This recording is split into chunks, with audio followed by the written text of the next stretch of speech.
Hey, welcome to Kill Your Darlings. I'm very happy to introduce Susan Korda. I'm the coordinator of the editing studio, the hands-on studio for editors here at Talents. And Susie's our mentor extraordinaire. She's the matriarch of the editing studio for years now. She's been coming to Talents each year to give this talk. It's so good we keep having to have her come back. So she's a director, editor, producer, story consultant, story supervisor. She describes herself as a general all-around troubleshooter and a, quote, happy sandbox playmate. And she's also a lecturer and teacher.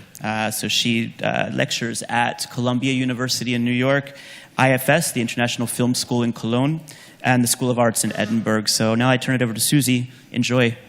Thank you.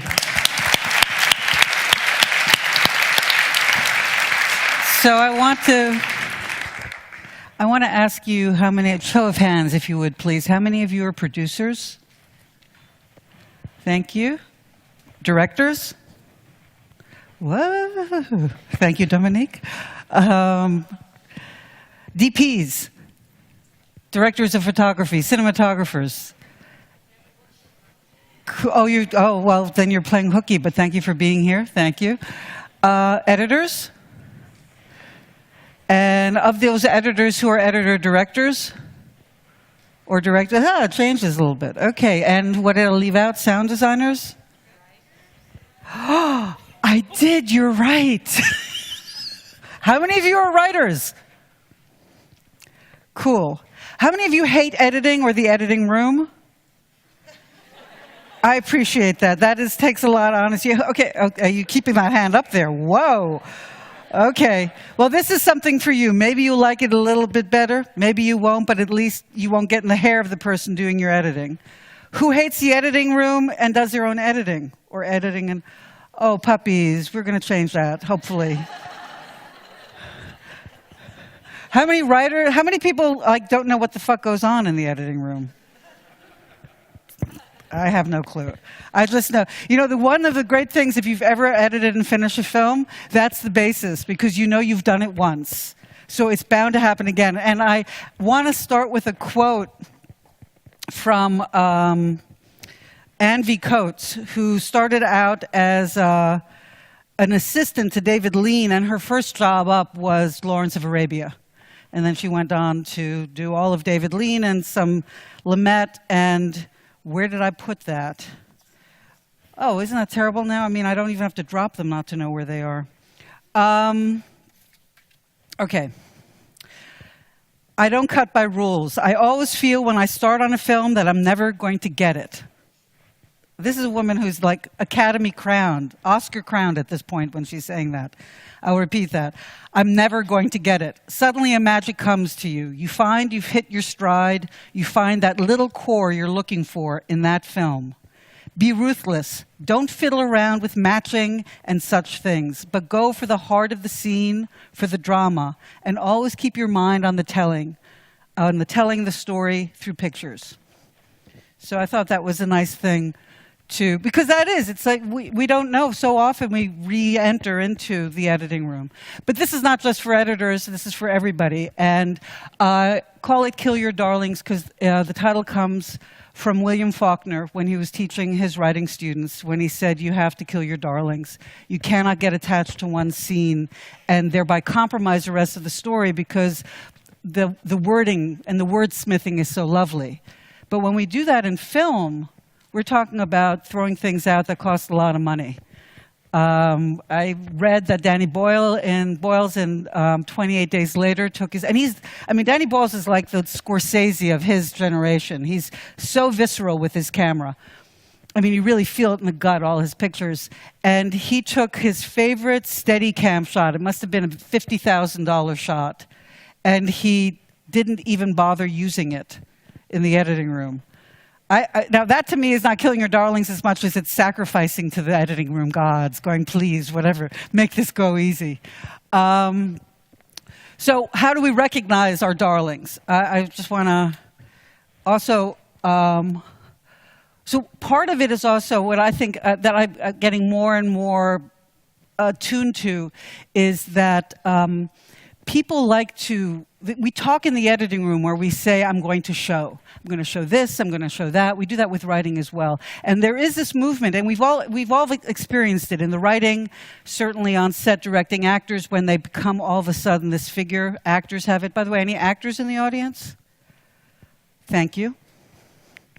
So the thing is that we don't show in the editing room. We experience. And I will go through that. We don't show. We experience. See? It stays there. We experience. And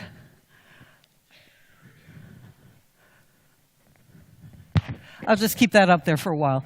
It's a very curious thing, and we've all had it, where we've shown in the editing, and then we don't get while the audience doesn't see it or experience it. And very often it's that you show something, and not only is it talking down, I mean, we've experienced that in all industrials, but it affects your rhythm. You're not in the experience. You're just giving the experience. It's like I like most communications, right? It's not when you get into a fight, when you say to somebody, but I said that to you, it's not the saying, it's also watching that somebody catches what you said, right? It's like throwing a ball. You can't go, okay, see, I said that to you. And we don't do that in the editing room either. We seek to have that experience, which is very hard if we're working with the same material, not only that we shot and that we conceived of, but over and over again in the editing room. So I want to give you some tools. Oh, well, this is first another orientation that's different than showing is playing. That's why I said I'm a good sandbox player. I love the sandbox. So like a child, we play. This is a dog, Rabiger. He's dead, and when he died, he became an angel. That was created by my cousin's 13-year-old at the time, very quickly. Or as I like to do, because these are my props. I don't even need them, just as props, right? So if we have when you look at 3-year-olds play, it's like, oh, look, I got a red hat. Oh, I am so pretty. Can I have your hat? Get away from me. You are a dark person. I don't like you. I want to walk on in this world with my red hat. Give me your hat! Right? Sorry about that screaming. But if I keep that up long enough, you really do begin to see a person with a red hat that thinks they're better than this person with black, right? That is the magic in the editing room. You could say it's belief, you could say it's playing, but it's certainly an ability to step out of rational thinking, which amazes me, really amazes me in the editing room, that people, and I know some, mucky mucks who are really intent on seeing that you don't cross the line, or that are focused on a match cut. And I ask myself, I mean, here are very talented people, producers, people who have a great sense of film, but they get to the editing room and they start asking what makes sense, and they start pointing out, oops, that's cutting the 180, or there's the continuity. Okay, how many people have spent, let me guess, 2 to 3 hours getting the match cut right? And that's in digital. When I did it, I was 7 hours on the Steenbeck. Right? Getting it right. I call it cutting for physics, right? The match cut. Here I am standing in the medium wide shot, or the American, as I like to call it in German. And I'm standing in this relationship. I grab the bottle, and you're cutting to the close-up, and you're trying to get just the right distance between the hand and the bottle, and you spend 3 hours doing that, and it's still not working. Because it's cutting for physics. It's not cutting for emotion. Because, and this is where I come to misconceptions and misnomers. There is actually nothing. If you analyze them, like if you've got nothing to do, just analyze them like I do, I mean, I love doing this. If you analyze them, that's a different card. I'll get to the other card. If you analyze them, you will see that match cuts are either overlaps or ellipses. They are not match cuts. And I do have a theory, having gone through many, many, many short films, student films, graduate student films, people who are just out there in the business, people who actually focus on match cuts. I feel them and just move 6 frames here, 8 frames there. I never look for a cut point, because it just doesn't feel right to do that. But my theory is that if you spend a lot of time getting this one thing right, it actually, because it's a living medium, the film, that moment in film is getting imbued with energy that off-balances the flow of things. It's like going to the music. We don't show an audience. Editing is like composing. It is like music. So, to go for the musicality or go for some kind of process in the editing room. I'm like reaching for it now because I'm feeling very vertiginous. I lost my train of thought. Walter Murch gave us 6 points to cut for. The experience in the editing room when you first start, I like to call it the creative autism. You're in there, everything is of equal valence. The continuity, the lighting, your production design, the acting, the story. Where are you in the story? It all creates that, and this is how we start out. That's why what I love about Anne Coates is that she's trying not to be distracted by any of that. She's just trying to feel that moment that gets her started. Now, she's read the script, obviously. She's spoken to the director. They've pulled their takes. Certainly when she was working in film, they used circle takes. So Walter Murch, who I like to refer to as Dr. Professor Walter Murch, gave us in his book, which was a lecture in '96 in Australia, in the blink of an eye, 6 points to cut for. And this is something you can take into the editing room. And there's always something, whenever we're feeling lost, there are certain things you can do. One is think of this. The other one is get up, get a drink of water.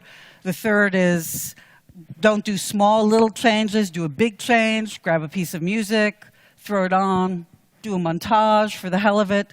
Don't get caught in trying to get something right. I'll go back to my misnomers. It's actually the next card. So he explained it like this.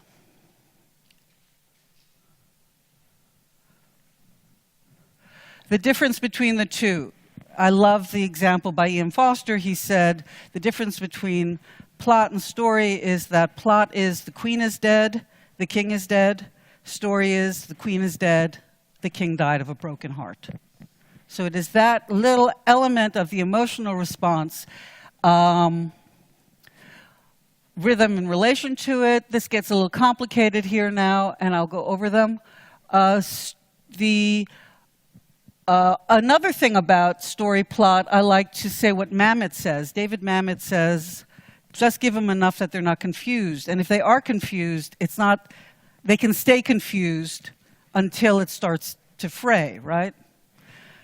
And then you can also use that, right? The whole thing about trying to make sense and be kind of like it's an essay really distracts you from the musical aspect of storytelling in film. I really do think that we're much more musical than we are in any way photographic because of so much going on. The energy between characters, the energy between shots, the graphics. So rhythm is self-explanatory, and we all have it.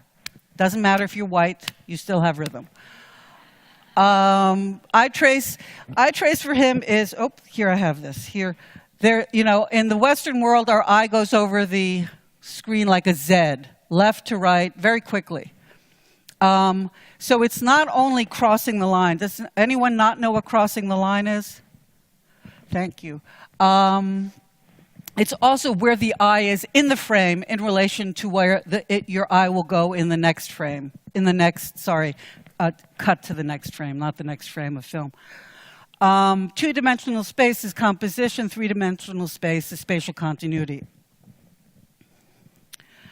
How many people? Can I see a show of hands? Spatial continuity. Who cuts for continuity? Who cut for continuity? Who thinks about continuity?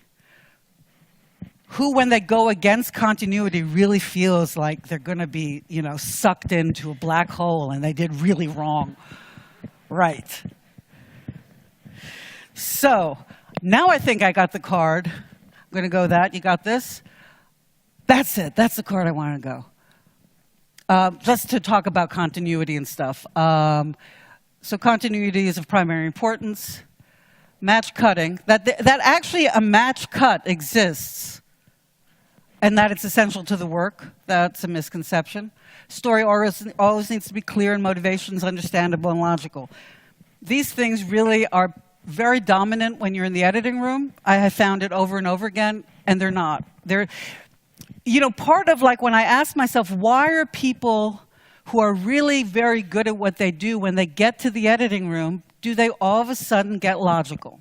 And they go into showing and all that. I really, really didn't understand that. And for the only answer I've come up with is that, and you'll know this because of your own experience in the editing room, is that people really don't know where the fuck it comes from, what it is. It's the only craft art form of film, the juxtaposition of two moving images.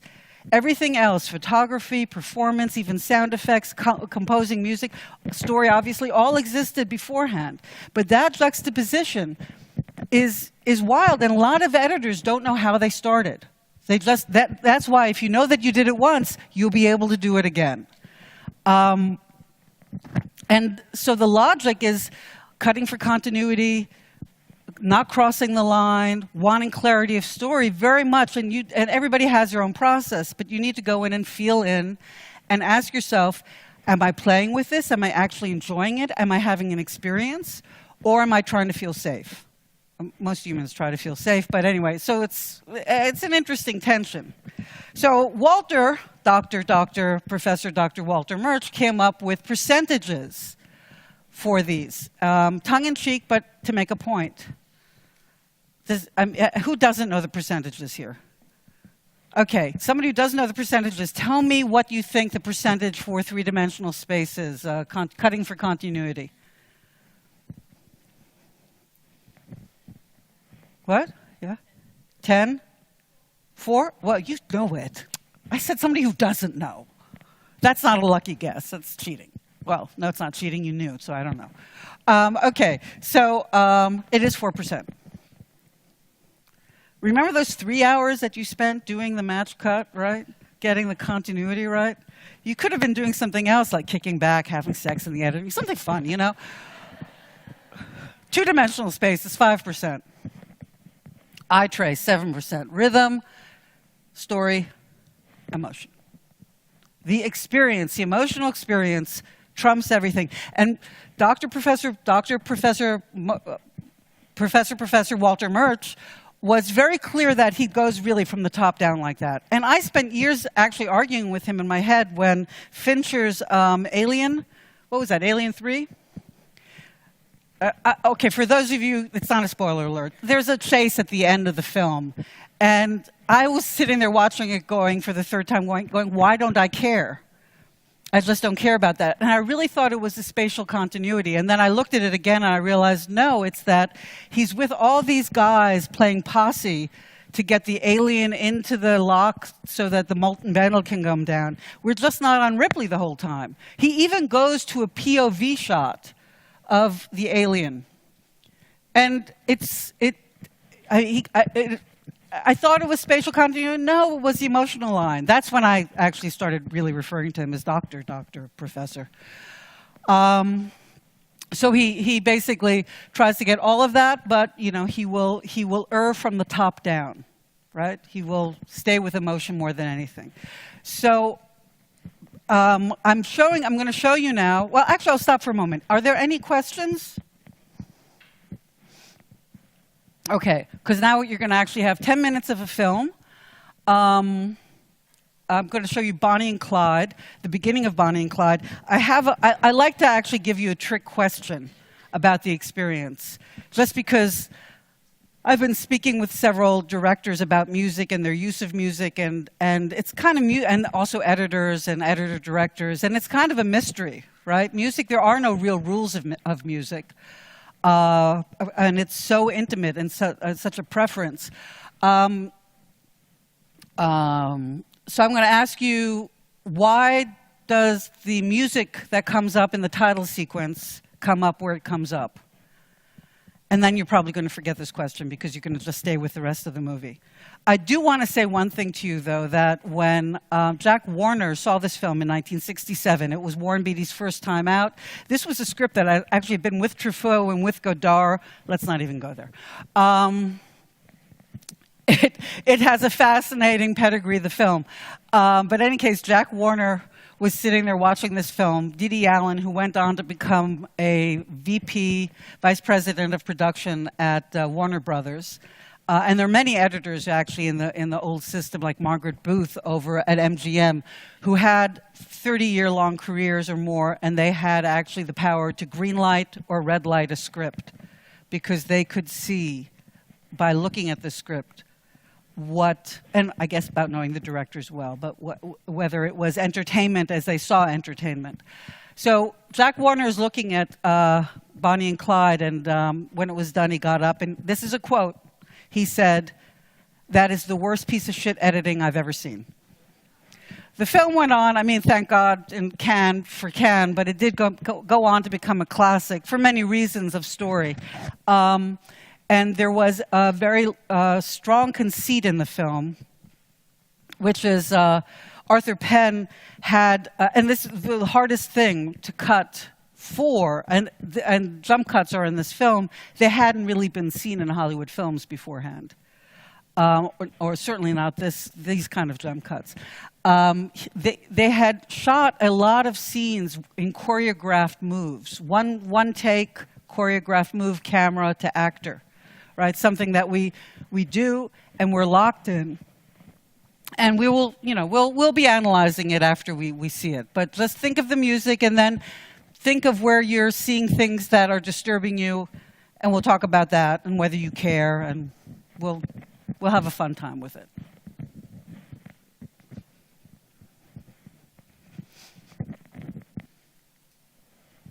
And we're back. Okay, yes, here they are. So, just going back to my first question, why did the music start where it started?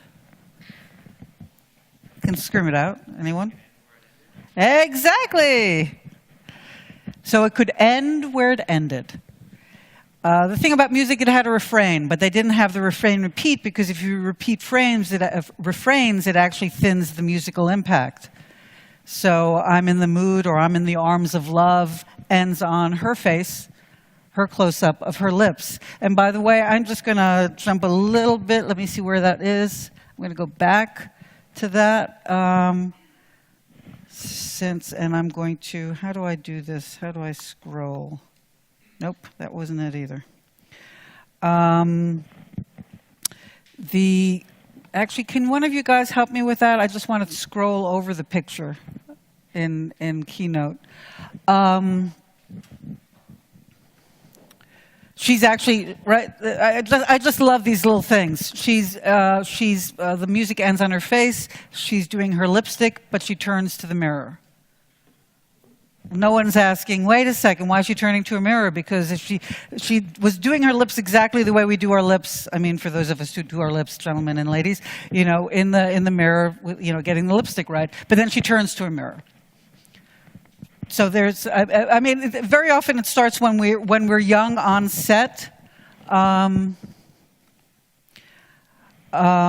set, when people start telling us, that doesn't make sense. Right, it starts there. Right? It's like, go for the. We want to be with Bonnie. Bonnie is, by the way, what's her emotional state? First scene. Bored. Right. So they had that very long. You saw the jump cuts when she gets up, when she goes down, when she hits the cage that she's in. All jump cuts, and then she's up. So we have the up and the down, and I'm sure Faye Dunaway did a great job doing it with all that choreography. But think about it. That walking scene when he's talking to her, that's 1 minute long. What do you do? Bet you're movie star. Maid, what do you think I am? Waitress. That's 1 minute long. If we are going to burden the audience at the beginning with a feeling of length that you can actually shorten and get more intense out of, then you're actually buying yourself time. So it's not just making one scene work, it's also, again, the musicality. How is it affecting the other scenes? Part of this is also cultural, right? I mean, there's not only one way to cut the scene. I thought I had, okay, thank you. So I'm going to use your memory on this. When we see Clyde out the window, it's a POV shot, right? It's a classic POV shot, but we see it before it's her POV. This is something, again, these rules that we come up with. No, no, no, we can only see that after it's motivated. You don't need motivation. And indeed, I mean, they could have done it that way, but what I like to say is that had it been, if you saw Clyde through her POV, you might as well call the film Bonnie and ... Clyde. Right? Because you are actually giving the audience an experience that it is this is the protagonist, not it's a they. So using what you might have arranged initially to be a POV shot and not using it as a POV shot gives you a possibility of actually turning this, expanding your vocabulary in the filming realm. And you never know until you juxtapose it to something else. Never think about it. The only bad editing is like the only bad writing. It's not doing it. Right? Only bad writing is not writing. Only bad editing is not editing. And I like to call those shots narrative shots. Remember the wide shot when he crosses the street? Love that. Right? Now, somebody who's thinking very often of like, I mean, it just expands your chest, right? It's just one of those magic things of film. Could have been anywhere, but it took them a while to give us that. Now, very often when you want to give your audience something, this is what I mean about good sex. Who am I going to... May I touch you? It's okay? I'm going to touch you. Is that too hard? How do you like to be kissed? I mean, can I, you know, I mean, you're making love to Woody Allen, right? Do you want that, right? You don't want that in your film. You don't want to be going like, did I get it? Oh, I want, So, did you get it? Did you just come? No, I'm sorry. I don't want to go there. Never used that one. Okay. But in any case, that wide shot is, I mean, if you analyze the film as a story, you know, they're having this flirt, and this is when they go out into their life of crime. But they could have, I'm sure they used the after part of it where they're driving away more than the front. Let's go into their editing room, right? But when you read, there's something about like building to a critical mass, not just going and showing it because you want to show it, but wanting to feel it. I mean, that's the sex of it, that's the flirt of it, that's the romance of it. So when something's not working very often in the editing room, it's not, I mean, it's good to make big changes just to see what's happening and what's falling and how. But it's also, it's not either or. It's usually just a slight shift or like, oh, I'm doing this too soon.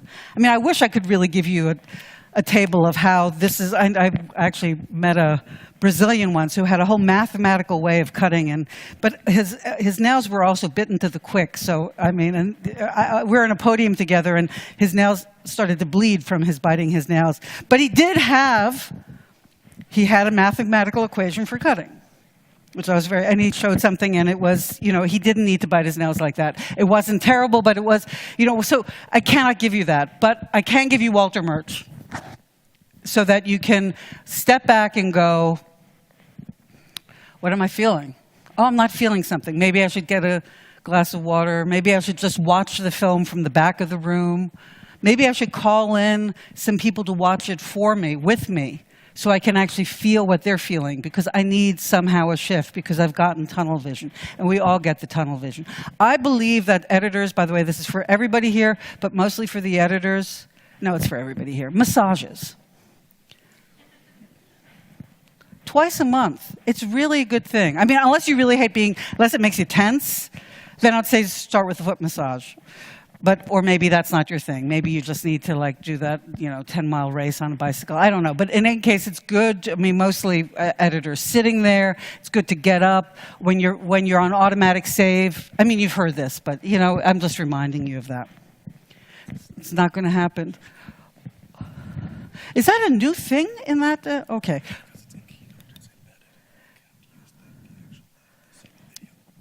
But I've had it in Keynote before that I could, but it's okay. I'm going from your guys' memories now. Okay, it's not doing it.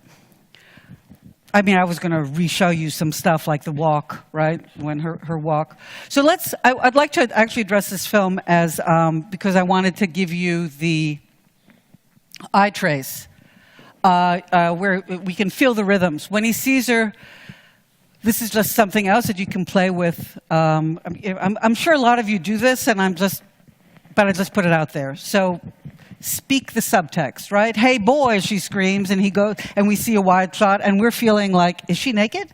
And he looks at her, and is she naked? Right? So it's if you talk to your characters, if you talk the subtext to your characters, that's another way of getting into the emotion of it instead of the showing of it, right? You really want to be aware if you're showing too much and not feeling it, and playing and being those, a kid with it. How do we know that she's a waitress? He tells her. Her reaction. How many people have that? Her reaction to when he says waitress? Raise your hand. Okay. Anyone have something else? Who saw it? It's a card. Who read the card? Raise your hand. Less of you got it from the card, more from the performance. What I want to point out here is that they call it the rule of three. It comes from the stage, and it is about perception. And it's truly what makes it also musical and why the showing doesn't really help. The foundation, the recognition, the understanding. So, I mean, like proscenium stage, somebody walks in, you don't see anything, but then they pass a desk and there is a gun on the desk, right? You recognize the gun. They pick it up. That's the foundation that it's there, that it's gun. They pick it up, you recognize the gun. Somebody comes into the room really angry. We understand, well, we also know that if there's a gun on stage, it has to go off. But still, we know that gun is going to be used, right? So there's this, it's a movement of perception. And in here, in Bonnie and Clyde, they play it with the waitress. They give you a foundation. It's very, very fundamental to the story. And to her falling in love.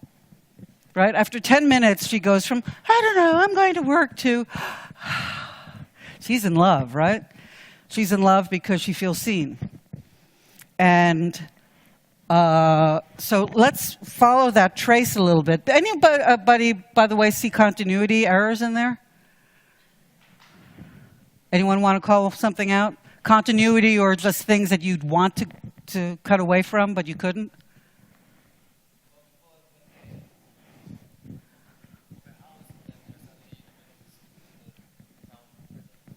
When they move from the house to the street, well, that's an elliptical move, but if it's always good actually to become aware what actually bumps you, because when you finish that film and the places that it bumped you, it will always bump you. But it's also recognizing, that's the thing about two-dimensional space. When you cut from a light scene to a dark scene, that's going to bump you. It's going to bump you. So you don't try to hide it. You don't try to believe it's not there. You try to work with it and play with it. There's a wonderful moment in Die Hard when a barefoot and totally ragged Bruce Willis is going, over glass, I think, and they're playing, it's Beethoven's Ninth, right? And they were working with a lens. I love this. It's just, they were working, and the lens actually prismed. So they're there, they're fucked, right? They're in the editing room, they're prisming, and what did they do? They gave it a musical sting, right? It's like, no, I meant it to be like that. And that's the thing also to play, perhaps, with bumps, when they bump you. So let me just trace, so other things there, I don't know. Remember, she goes down the stairs, very clunky. When you see her walking, she's got these very thin slippers on. That was, who knows, Miss Faye Dunaway was going, I'm not going to walk with those. I don't know what, but something changed. Oh, excellent. Yes. Then I can show you some stuff. It was back. There we go. Oh, good. I'll do that then. Yeah.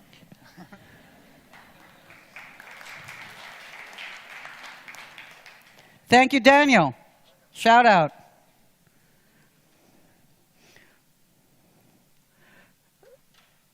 Okay, so for those who didn't see it, that's the title card. You see? I just want to show this. Right? Look at that. Now she turns to the mirror. By the way, what is that sound that we're hearing? That clock-like sound?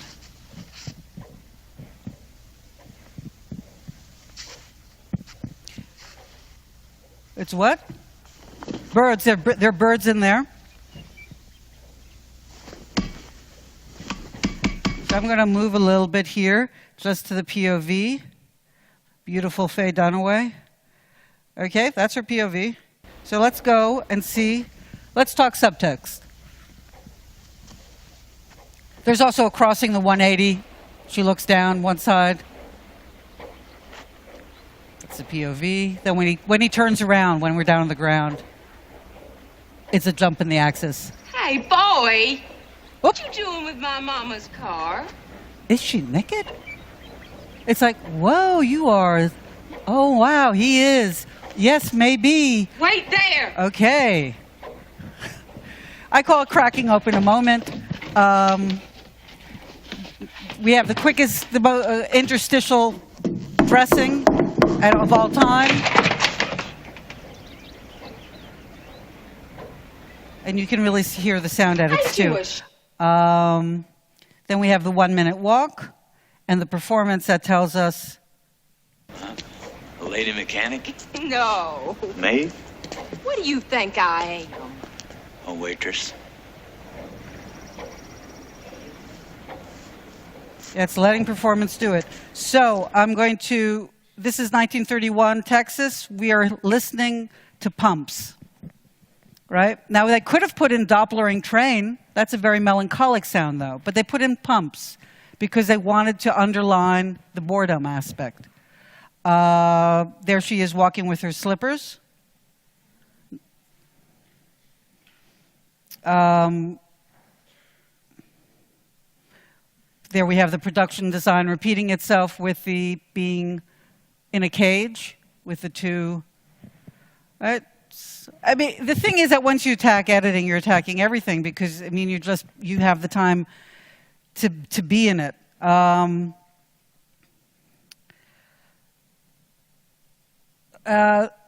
this is, did you see this jump cut? Look at him say his name. Hey, what's your name anyhow? Clyde Barron. Hi, I'm Bonnie Parker. That was a jump cut. They're just getting it and keeping the energy going. There's a playfulness in this too, and you get that through the music that's played then. Here, I mean, again, the cracking open, the back and forth.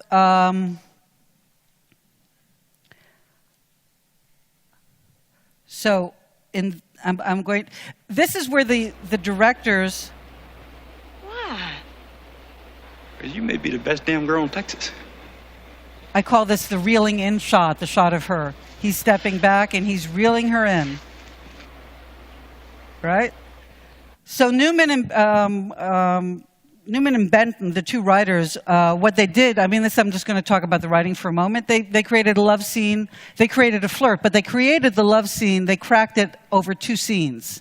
Right? It's the first one kind of getting her to trust him. They leave the location to another location to do the ultimate seduction here, which we will look at. You're born somewhere around East Texas, right? Yeah. You come from a big old family? Yeah. I just want to point something out. This starts his character, but he was very prescient. He knew things. That's what they knew. That's what the myth was about him as well. So one of the things in the writing here is that he's right about everything. And the one time he's wrong, she corrects him, and she's on camera. The other time, she's off camera. Just saying. So to support, the editing is supporting that. What? Okay. I know what time it is. So did you notice in here, did you notice his out-of-focus eyes? Did you care? Initially, you're noticing it, right? But then it just takes it with you. Beatty was known to really only get warm at take 25. So, I mean, in Reds, some of the takes goes up to, and that's it, that he directed, went up to 83. And McCabe and Mrs. Miller, he insisted that Altman keep on shooting, and Altman said, you do it. He produced McCabe and Mrs. Miller with Julie Christie. Julie Christie, his lover, would be done by take 4. He was warming up at take 25. This was not a good thing.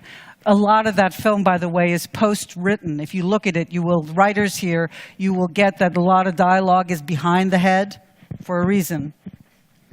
Just saying, the thing, and this is the thing, it's like this does not make the film bad when it's the editing room. It just means we need to reconceptualize here. Let's make a movie. Not like, oh no, I'm sorry, the eyes of focus. Well, that's just it. Don't have a movie. So going back to the writers here, You went to school, of course, but you didn't take to it much because you was a lot smarter than everybody else, so you just up and quit one day. Now, when you was 17, there was a guy who worked in a Cement plant. Right, cement plant. And you liked him because he thought you were just as nice as you could be. And you almost married that guy. But then you thought, no, you didn't think you would.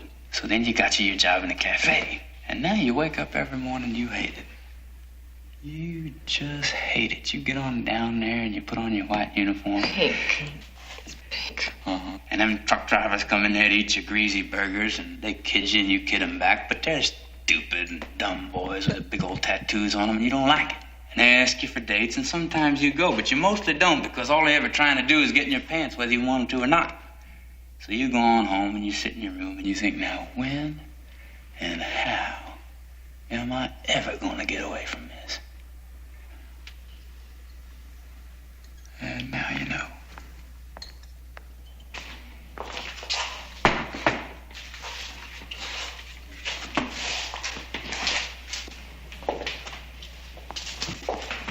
Change that. I don't like it. So by the way, they land on him. Now you know. They let his eyes be clear there.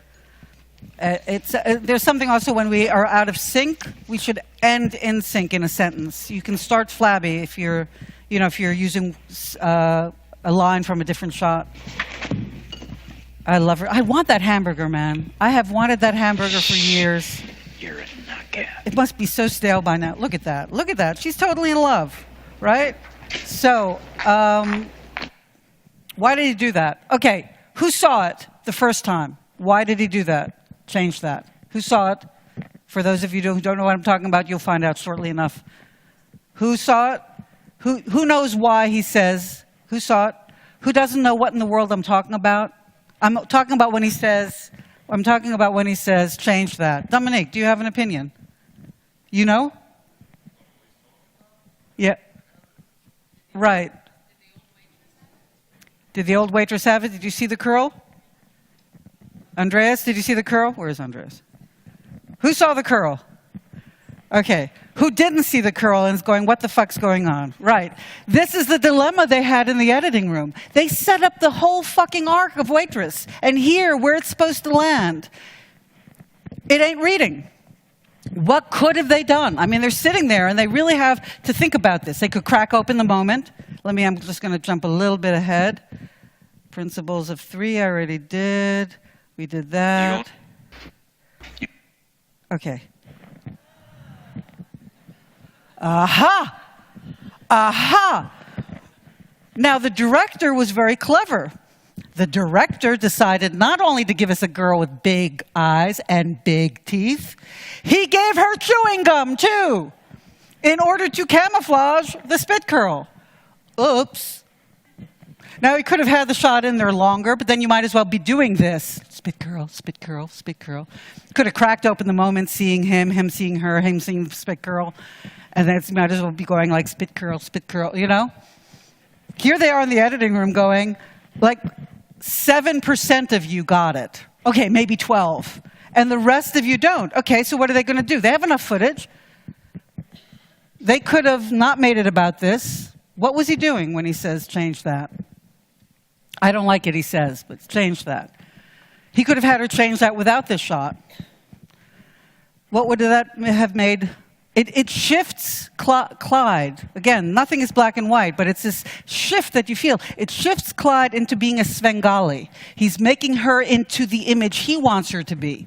But the fact is that this is love, and we fall in love when people see us as we feel ourselves to be. He is turning her into the woman that she wants to be. And this is a love story. The whole film is one big ass love story. With all that slight nuances of like, had we done it better, maybe we wouldn't be on the run today, you know, and end up dead and all that happens. So I'm just saying, you know, they're there in the editing room. Here it is. Here comes the shot. This is the end of the arc. This is the end of the arc of Waitress. Never comes back again. This is the end after 10 minutes.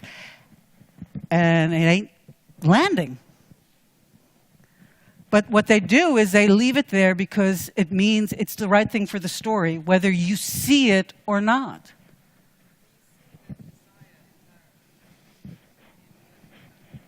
Yeah, that's what you're cutting for. You're cutting for when she takes that luscious hamburger, you know, and she's just like, really, I'm with you. And her shoulders drop, I'm with you. I'm on this ride. And it's a lovely ride. You know, that she later on regrets, and that he, you know, she, at the end of the film, he's like, what would you do differently? And it's like, you know, I would be that we would come from another state and do our jobs that way. And she just caves because here she's pregnant and she's just really hoping that he wants to be with her. You know, he finally does, like in the third act. He can make love to her because there is an issue of impotency in this film. I mean, this is, by the way, the beginning of this film is more clear in the sense of establishing the real feeling basis of these characters than the other things that transpire. Yeah, let me just leave it like that. So, any questions? Did you care about focus? Not that much, and not just because it's a classic. I'm going to show you another clip of... Any questions, by the way? Anything that you notice that you think you want to share? Yes. Thanks.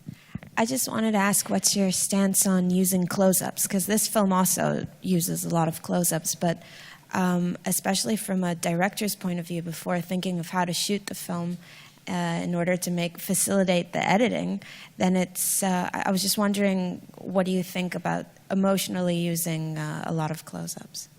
Well, in general, the close-up is like an exclamation point, but a great film to look at the use of not only close-up, but the non-moving camera is Clute. Why am I blanking on he did Sophie's Choice. I cannot believe I'm blanking on the director's name.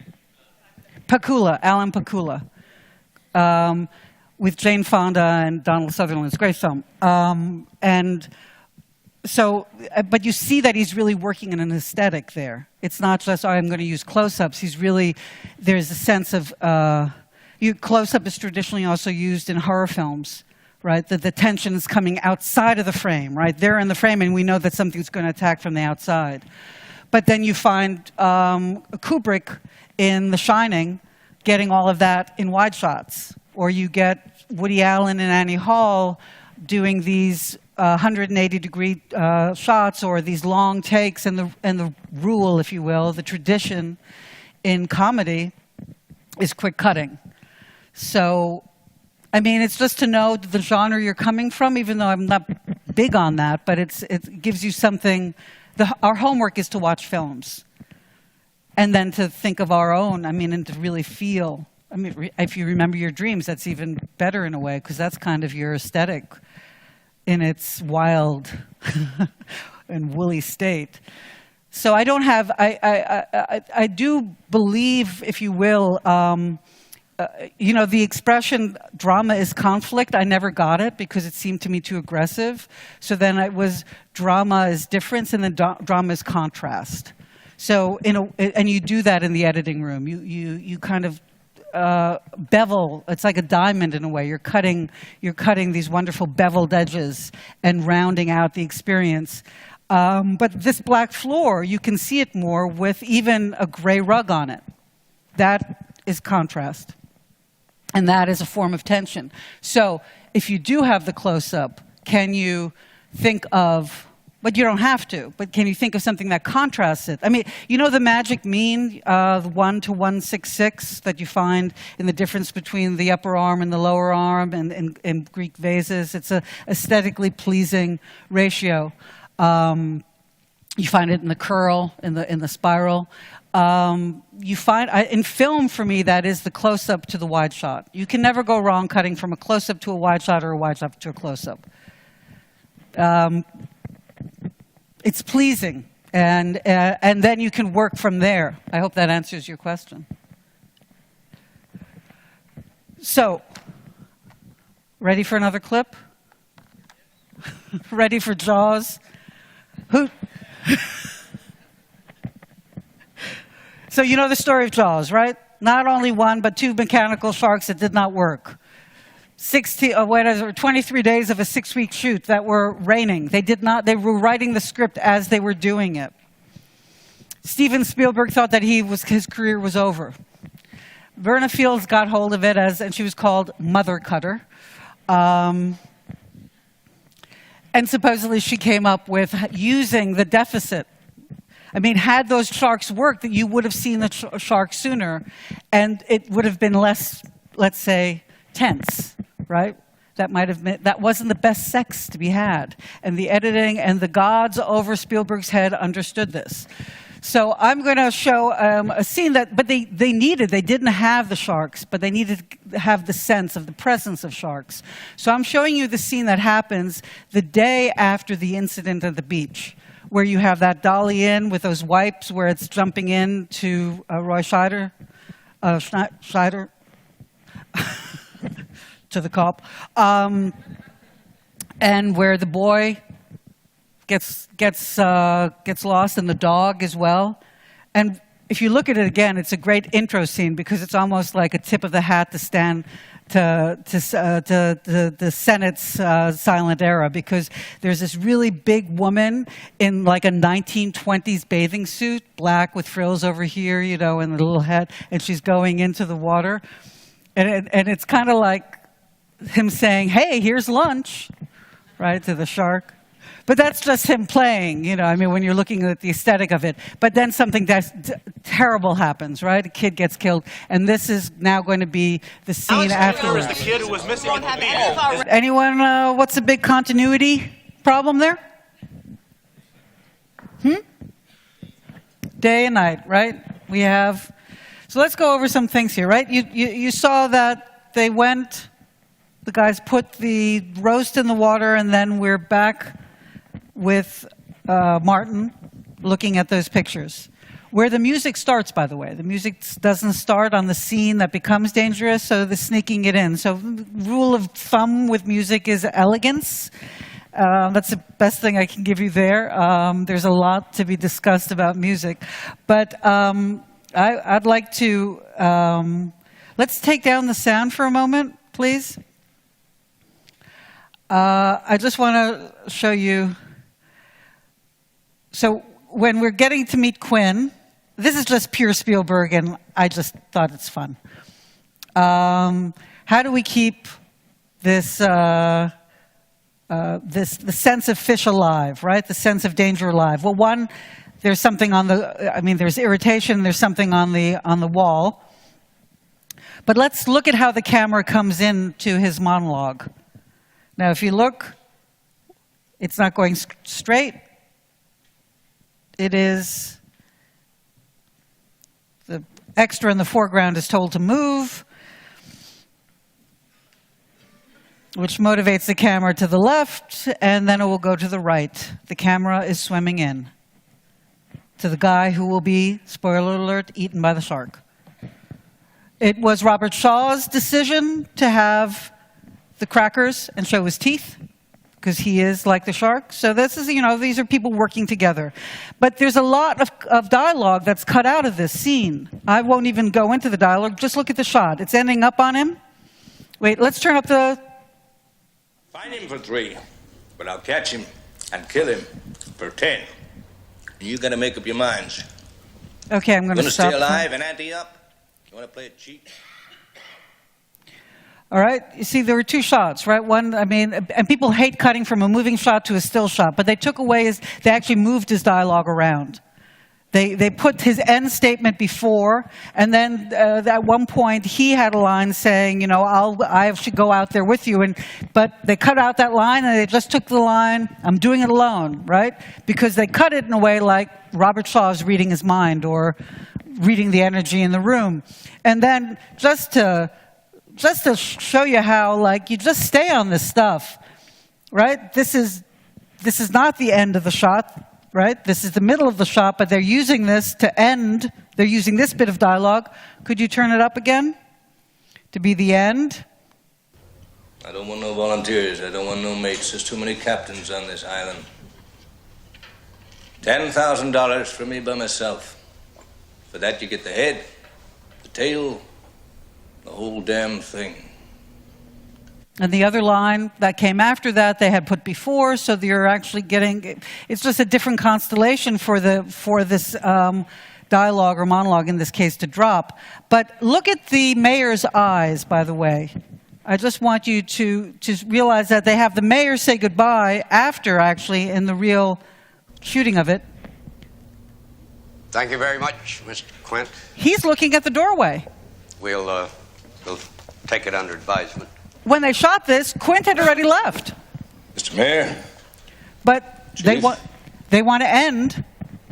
Ladies and gentlemen. He's such a beautiful man. They want to end on him. It's a stronger thing, right? Because Spielberg always had to balance his stuff around, I mean, his humor too, right? We have 2 scenes now coming up with his little bits of humor. So what I'm going to show you, this scene came after the book scene, right? Mind you, he's threatened by water. He's afraid of water. And the wife is dressed in everything that reminds you of water, which reminds me of Spielberg and his relationships to women, but we're not going to go there. Right? All the productions, you know, here we have lighting continuity too, but look, all the framing is about the water being right up on you, right? So this is just about cinematography, this is about production design, about costume, and the up and down of what he plays with, what he likes to play with family dialogues. Then we go out here, right? This scene has no sync dialogue. This was all written post. So they throw this in, right? Come and get it. And now, does this make sense? Come and get it. They just they're hunting now for a fish or a shark, right? Can we hear the audio here, please? I'm going to play it. Come and get it. Tide's taking it right out. Can't we go home? Does that make sense? Like when you're really going about like dialogue making sense, right? It's the setup for the joke to follow. Do we care? I mean, they just came here to hunt the fish, put it in, can we go home now? I mean, that does not make sense.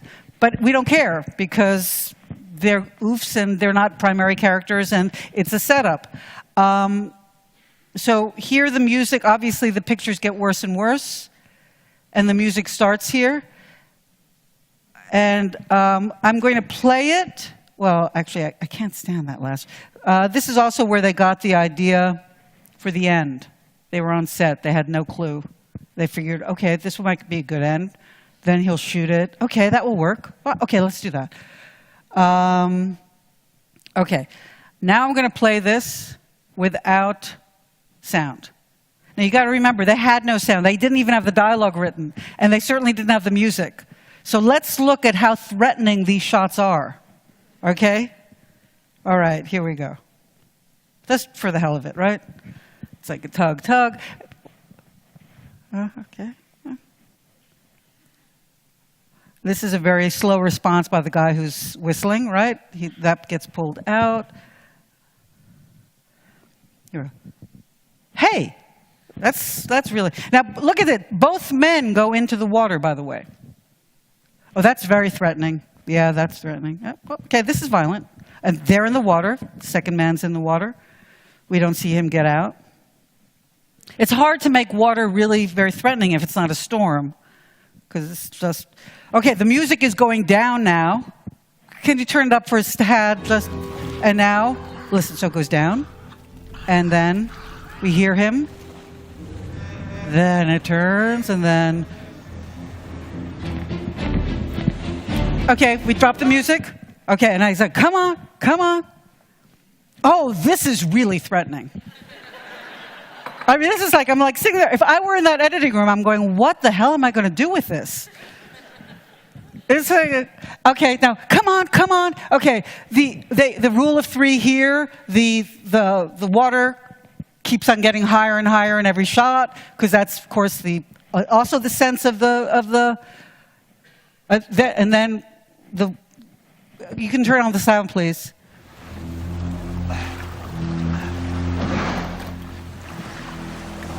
Can we go home now? Right, end of joke. And also, that's a great, I mean, that thing that comes in, it's like, I mean, I think it's the shark going, take your fucking duck. I rule this. You know, I mean, you really feel there's a personality and intelligence. It's not just, I gotta kill, right? There's that thing about that doc coming up after he's kind of played with it.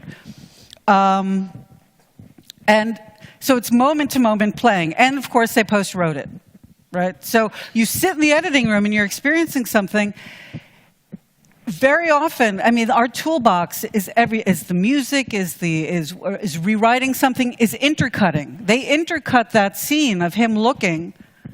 That scene together with the guys on the dock is just not going to fly. So what they put in there, and they start the music on it, is a presence of shark. And that's what they kept on doing in that film until they got to their third act, when the shark, you know, I think we need a bigger boat, comes up. So... what time is it? Oh, it's time? It's 6:40. Okay, so I have one thing I'd like to show you, a film called For All Mankind, a documentary that, you know, how do you cut for emotion? How do you cut for, I don't want to give you feedback. How do you cut for emotion when it's an inanimate object? You might ask yourself. So I'm going to show you Liftoff from this film. It's about 3 minutes. Before Liftoff, you just feel it. You'll feel the energies. And then feel this object For All Mankind is a film about going to the moon that used NASA footage. So I'll just show it to you. And things left to say, you don't know any new jokes? One of the things we can fall back on, and I'm sure you all know this, but I think that's a perfect example, because you might think it's all those faces that make it emotional. But actually, I think what makes that emotional is you feeling this rocket. I mean, I cut that, and I cut it with one intention, which is I wanted to feel how much power was necessary to get that tremendous Apollo, the Saturn V rocket. By the way, shout out to Werner von Braun for that. Off the ground, just off the ground, like a millimeter off the ground, like the amount of power. That was the only thing guiding me. And it's that simple sometimes. I mean, with inanimate, the physicality of things is really something we all relate to inherently. So I just thought, but of course, the contrast with the faces that are concerned and the rhythms there helps me then on the other side just to have the time. But all this is, until you see it really from afar, you're seeing everything obscured about that rocket. So I'm not really I'm using the tension of not seeing, but feeling all that sound come. And also that was a good example, I think, of going from the close-up, pretty much close-up, to a wide shot for a sense of relief. But I just want to answer that question because, you know, it's actually with actors. Also, the thing is that, and this is for writer-directors, dialogue is not necessarily sacred. I mean, it's necessary, and I mean, I know some people who actually write it and have their actors memorize it but not use it when they shoot because they just want the internal, what they've done is written the subtext for the actor and then has them perform with little or no dialogue, the scene. So there's also something we were speaking about today, music. If composing, it's really great if you can get your music on the set for your actors or for yourself to have a sense. And I was told a story today about using music cues. You know, when you're editing, you're using guide tracks, and they use the guide tracks. I'm going to say it's Dominique Moll, whose film is going to be premiering on the stage tomorrow in the Berliner Palast. What's the name of it again? News from Planet Mars. So Dominique was telling me the story about using a composer on another film, his tracks from another film that the composer had worked on as a guide track in his own. And it really just didn't work, and it was a little bit like the composer felt maybe that he wasn't really delivering because it didn't sound the same, of course. And Dominic also shared, and I really like this, that he really finds it better to work with the composer in their place of work, not bring them into the editing room, because then they can play. It's their sandbox, and they can, if you don't like something, they have their tools there, and it's also a safe place for them. So I thought that was a great thing, and thank you for that. Any questions? Yes. Wait for Daniel. Hi, I'm an editor as well. So earlier you were talking about how, in the edit room we are going, I told you that, and then, you just forget about it, but you have to show the person what you told about. You've done something and the other person hasn't really seen it happening. I'm not getting the question. So, we were talking about something that we did in the edit, yeah, but the person next to you, the director, doesn't get it, and you say I told you that, and you just move on, but you have to really show it happening on the screen. You feel you do, or you're asking me, do you? No. The question has just started. Oh. So that was the context. And so we saw two things happening. One is the shot of Beatty being out of focus, and the governor's shot of a wrong look, like he's looking in a different direction, but the guy hasn't even just stood up. Right. Now, often I'm struggling to articulate this issue with my director or with whoever I'm editing with. I feel it. I know why I'm doing it. And I need it, that cutaway or whatever it is, to create that moment. But how do I articulate it to the person I'm working with? Well, yeah, there are all these different directors. There's another director here, Andreas Morel, who I love what he said about leaving the editing room. Mind you, he's together with his editor, so of course, that's always, that's like David Lynch and his editor. So there's, but he gives himself room. Or Fred Zinnemann, leaving, not going into the editing rooms immediately. So, and then allowing the editor to do what they feel. So it's, this is for all the directors out there too. This is what I mean about creative autism. We get into the editing room and all of a sudden everything is of equal importance, and this whole thing about making sense and not letting that go. So I give certain tools, but it depends on the directors. But I think it's really great for a director to sit down, and I call it the vent, to write out everything they hate about everything in their footage, their prima donna actor, the catering that was bad, God and the weather, whatever it is, just to spit it out there. Because it's so often you're sitting with a director and you're going, so maybe we can get a close-up from, and then you get the tale of 20 minutes, of like everything that went wrong that day and how much they hate. And it's like, you want to give them, maybe give them a little voodoo doll, that they can go like, to... Because you need to because that's not part of the editing process. When I write the book, it's going to be called The Magician's Kitchen, because that is what it is. We do we do magic. And if a director's there and they also need to be nurtured, and we are not as attached, so we don't have to, like Walter Murch even says, don't go to the set as an editor. You don't want to pick up any of those energies. You want to be responding to what is coming through the material that is so alive and that we call film. And so you need to be patient. Like D.D. Allen with Sidney Lumet. Sidney Lumet, and this was Anne V. Coates also tells this story, Sidney Lumet used to grease pencil where, that's what you did on film. This is okay, so you use this shot, and then you use this shot. He was using her as a pair of hands, and the assistant asked her, Mrs. Coates, you're an Academy-crowned editor. She was, I don't know, 6 months in New York, paid for, I get to go shopping. Yes, she was just easy about it, right? D.D. Allen would come in at 6 o'clock and cut something, and when he came in at 9, he was like, yeah, can I show it to you? So there's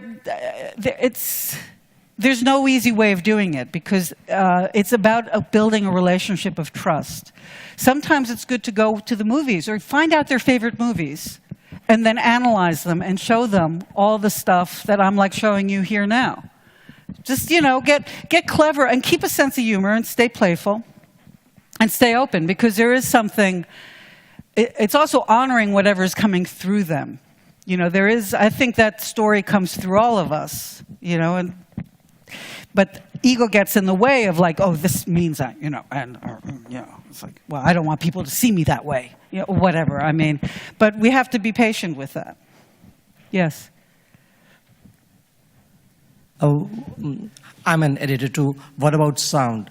Are you always cutting for picture, or are you keeping sound in mind while cutting? Always keeping sound in mind, right? And could you just talk about a bit further, more on that from some past? Well, like all that footage for All Mankind that was all MOS. That was cameras that, those are on the ground that you see there, but they went up in space. Actually, they did do sync in ground control. What am I saying? But the ones in space are all MOS. So it was always, and everybody know the story about 2001: A Space Odyssey? Alex North, who was a great composer, Hollywood composer, more jazzy. I think he did Man with the Golden Arm with Frank Sinatra. In any case, he was hired by Kubrick to do the soundtrack, which he composed, and he actually recorded with the London Philharmonic. So he and his wife are invited to the premiere in London. He goes and he listens to the first cue, and it's not his cue. And he listens to the second cue, and it's not his cue either. And by the third cue, he had his wife by the hand and left there and never spoke to Kubrick again. Because Kubrick didn't think of having a secretary call saying, by the way, I totally got attached to Thus Spoke Zarathustra and the Blue Danube Waltz while I was, because what they were doing, he spent 2 years on optical printers getting the space station. Optical printer is a projector and a camera, and you use mats. Things that we can do very easily today in, seriously, a week. They had 2 years doing it. But how do we feel the rhythms in space? And he used, his guide track was also obviously an expression of his cynicism, sarcasm, that little bit of right? Because it has that little humor to it, those particular cues in those space, in the film itself, but certainly. So he had a guide for his, and he gets attached. And it ended up being the right decision. He lost a relationship, and he obviously paid a lot of money for a composer. His wife, by the way, you can find the CD. I think it was put out. Alex North's wife put out the CD, and it's called Alex North's 2001. So you could hear what was intended. Other things on sound, it's like Bonnie and Clyde. Here they have, how are you going to facet the space? And it's always a great, that's also one of the big tricks is, of course, getting the sound from one scene, doing L cuts. Basic things out of the toolbox. When the energy, do you split a scene, right? How do you keep the energy going? Too much denouement in a scene means that you have to come up again in the next scene. So you want to do a relay of energy very often, right? and then it comes to a stop. I mean, this is all abstract until I'm dealing with your story. And it's always a delight. It's keep the wonderment, keep playing. That's what I mean about a sandbox. It really is. It's addictive to a lot of us. And it's the only place where we can really expand in the process. I mean, writers are really the only ones who are they love this. I forget what university, but actually the only real creatives are the writers. Because they're creating something out of nothing, for the most part. Everybody else is an interpretive artist. If you think about that. I don't know why I said that, but think about it anyway. But we can really expand in the place, and it really has so much. I mean, really, all the work that goes into making, one scene, let alone a film. It's amazing that films get made. But the production design, the colors, the camera, the acting. I mean, these people are raw in there, and they have real, even if they can't speak a line, there's great stuff to be had between slayed out and action called. And if you want to, table scenes are like seriously hard. We had a moment in the 90s where all the table scenes in Hollywood were coming out like, oh, yes, and we're going to move here, and now we're going to move there. And it was like, oh, please, do I have to have vertigo? You want to look at great table scenes and learn from them? Look at The Godfather. And you will see that there's a lot of loose-eyedness in there that they're trying to play around, play with. Godfather's an interesting one. 3 editors, each had 1 act. I don't remember the other 2. I do know that, well, Professor Doctor was one of them.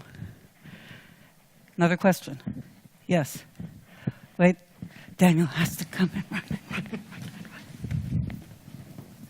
Hi. My question is, for example, if you have a scene like the one you showed in Jaws, that without the music it doesn't really work. So if you don't have the music, you don't really know how to edit it, and the other way around. So the musician will want to see something in order to get the feeling. So how does that work? Well, I just know the story of that music, that John Williams played it for Spielberg. And Spielberg, it wasn't like what he thought it should be. He was really kind of disappointed. It was played on the piano, like right? So, but Williams had a lot of experience and told him to trust me. The check is in the mail. Things that you don't really should never say to people. So Williams actually just worked off of it. I mean, you want to work with people always who believe. I mean, sometimes I had to go through it. I had to go through, for myself, a process of being the smartest person in the room, which doesn't actually make you very popular and is not really serving the piece. Or then I got very protective of the film, as if the director was the enemy, but that I was just projecting my family dynamic on them. So I lost several jobs in the process. But as D.D. Allen said, just cut. Whatever you do, you're always learning when you cut. You can cut commercials, cut industrials. Don't cut commercials for very long, because that can be soul robbing. But still, it's still something to learn, And so with that, you just have to believe. You have to believe that just like you didn't mind, you noticed the out of focus, but we are on this ride. We are totally on this ride. And the only thing that takes us off the ride is if we lose track of an emotional line for too long. We can lose track of emotional line for too long. So I'm going to point to a film that was really well done, but the main actor didn't land on all the characters, and that would be Sean Penn's Into the Wild. Right? I don't know if you saw it, but the lead actor was a little just cold, or what they're saying about DiCaprio and The Revenant. So these are the things that we cannot change. We can never change the casting. But you can use the energy. That's Meryl Streep. She's known to be a generous actor, because she will sit there and she'll stand there, give the fellow actor all this emotion they can work off of. So I'm going off on a tangent here. I mean, I know that you have something that's not working. First thing is to say it's going to work. Just believe. I know it's terrible, very American of me, but it's kind of like, Well, look at it this way, too, in our dreams, right? This is another thing about making sense. Our dreams don't make sense. Our dreams are really whacked, right? But we're totally involved with them. Even if your mind is going, I know this is a dream, you're still involved with them. And there is no logic. And I once heard from a really great teacher at NYU, he said, you want to know what a camera can do? Look at a cartoon. Cartoons are all over the place as far as imagery. I mean, I'm working a little bit back onto the imagery stuff. Yeah. But you have something specific you're working on, I can tell. No? No, okay. no. Because then I was just going to say, okay, let me see it, whatever. I'll just look at it. Yes.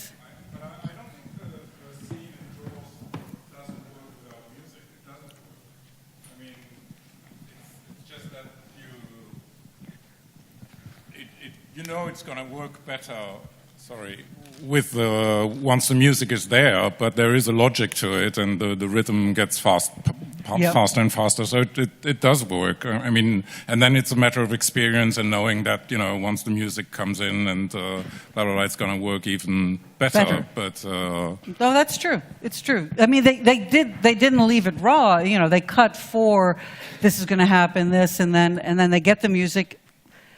And maybe adjust a little bit. Maybe it's already there that they understand. Okay, because you're always working with a sense of the waves of emotion, right? Tension, release. Tension, release. We have it in our breath. We have it in our heartbeat. Tension, release. How long are we going to let tension build before there's a release? And what is the orchestration of a scene or of sequences? So while you have that, when you're working with that, and that's why you get away from showing, because you can't have the show without, that's why you kill your darlings. Because if you're going to hold this scene up there, like in short films that I've come so many across, scripts, and then when they're shot, you have this really great scene, and then you have these really like rinky-dink toothpick scenes holding up the one scene. This does not a film make. Right? But because they don't want to touch the scene, they don't want to change it, because it really works for them and inspired them. It's great. Jane Campion, her one thing she was coming off in the piano was that one image of a piano sunk in the sand on a beach. But she didn't keep on cutting back to that shot, and just say this is the film. But she let it inspire her and draw her and unpack the rest of the story for her. But thank you for that, Dominic. Whoop. Okay. Anything else? Yes. Wait, there's people back there, and how many? Okay. Yeah, we'll have this one and then that one, and then I think we're running.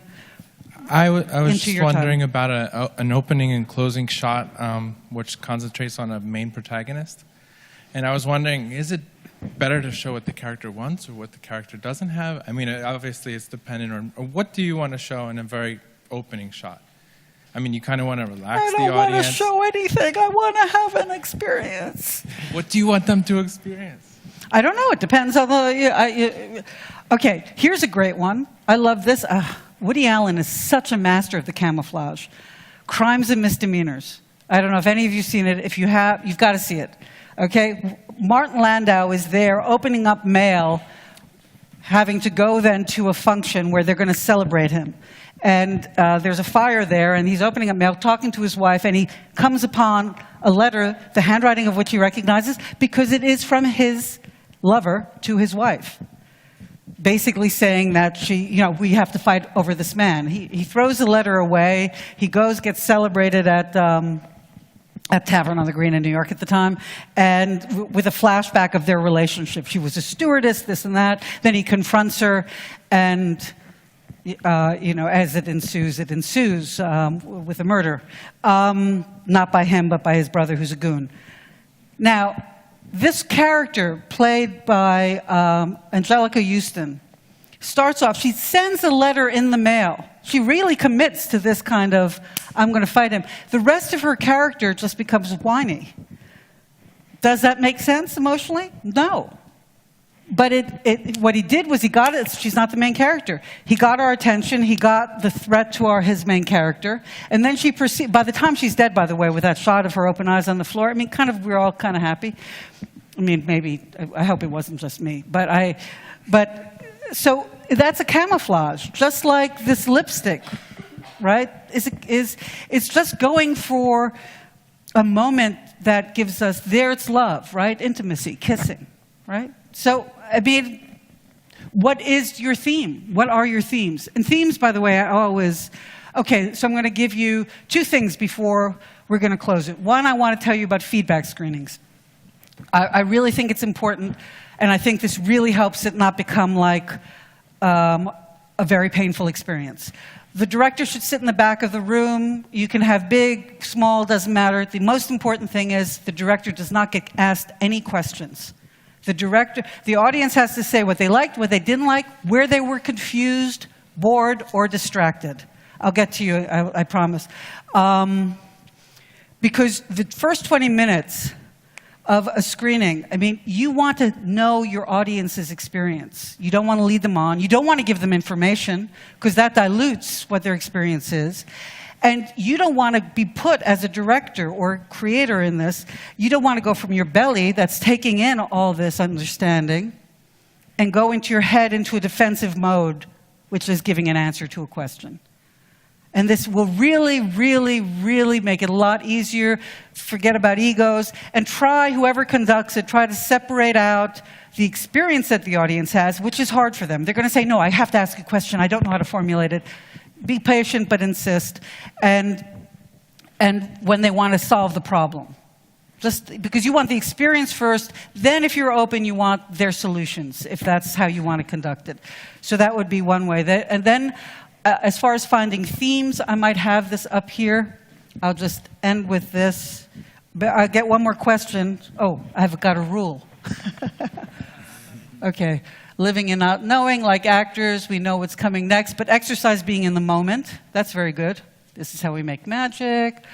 This is something you can go by just to see. This helps in documentary very much. And I would say, does it develop the character? Does it move the story forward? Does it reflect the theme?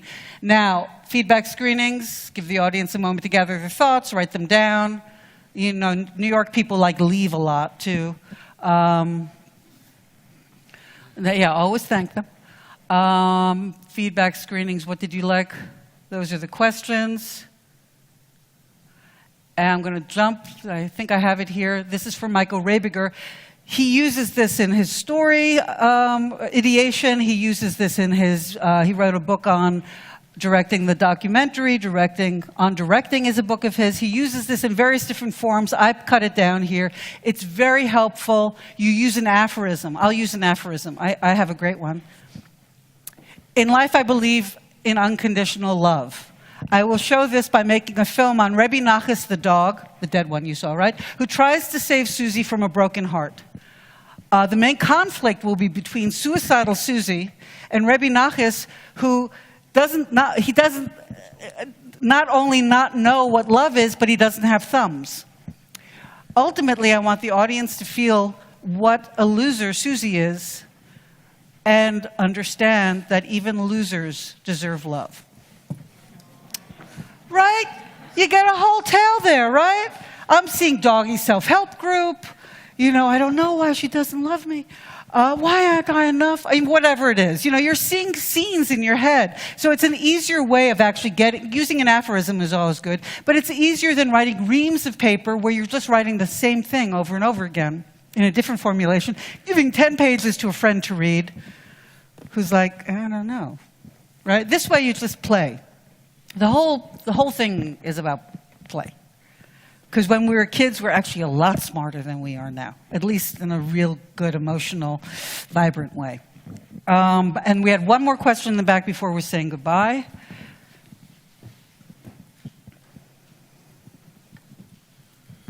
So when you were commenting the long shot in front of the house in Bonnie and Clyde, when they're walking in front of the house, you said, so here, it's like they're letting performance do it. And from that, I understood that there is a contradiction or an opposition between performance and editing. No, it's not a contradiction. I mean, it was simply if you had the scene with Bonnie being bored be as long as that choreographed take was without the jump cuts, you would have had then her running down, then you would have had the long minute walk. So what you're doing is you're basically communicating, I call it a little bit like bad sex, because you're communicating to the audience, I'll get there, but I'll get there in my time. Not your time, my time. And as I say, it's very cultural too. So it could have been different, but they knew that they couldn't stick to the choreography. So that's when they started breaking it. And that, to answer your question about the beginning of a film, you want to be clear on what the audience is experiencing and what that character is experiencing. Because, by the way, what she's experiencing, and this is what also makes the writing so good, is that when he's sitting there saying, and now, you know, and now you sit here and you wonder, when and how is that ever going to change? And now you know. Basically, we're with him experiencing what we experienced with her at the beginning of the film. So they gave us the emotional reality of what then gets reiterated, and then she feels seen. I don't want to overcomplicate it, but there's always this kind of movement of emotions between characters and between the audience and between the screen and the audience. Or if you look at, there's a great crossing the line at the triads are very hard. So at the end of Casablanca, you'll be surprised what is not being said directly by Bogart, but on her face. You know, here's looking at you, kid. It's not on him. Things that you remember it differently than, and they also they cross the line there because of the other. Anyway, it's fun to look at this stuff. Our homework, looking at movies we love. How fucking good can it get? Okay, thank you.